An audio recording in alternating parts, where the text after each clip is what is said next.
তো উনি হচ্ছে ছোটখাটো অসুস্থ, কিন্তু আমি ছোটখাটো কোনো অসুস্থ না। আমার কথা বলে এলোমেলো হয়ে যেতেছে, আমি কথা বলতে পারি না আর কি। এটা হচ্ছে আমার মেন সমস্যা। সিটি স্ক্যান, এমআরআই, আরো যত পরীক্ষা আছে আমার আসলে মনে পড়তেছে না। আমি ইয়ারফোন লাগিয়ে দেখছেন, ইয়ারফোন লাগিয়ে রাখছি আর কি।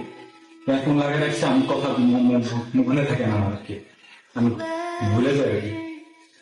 তো এই ভুলে যাওয়ার কারণ হচ্ছে যে আমি প্রথমে শুরুতে যেভাবে কথা বলছিলাম ওইভাবে এখন কথা বলতে পারতেছি না। কারণ হচ্ছে যে আমি তুতলাই আর কি, বেসিক্যালি আমি কোনো সময় তুতলাই আর কি।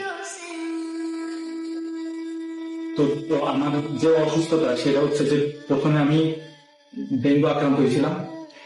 এরপর হচ্ছে আমার ডেঙ্গু থেকে হচ্ছে আমার এই এক সাইড, এই পাশ বিশেষ করে এটা এটা কাজ করতেছে না। হ্যাঁ, এটা পুরাটাই আর কি। এটা হয়তো উন্নত ছোটখাটো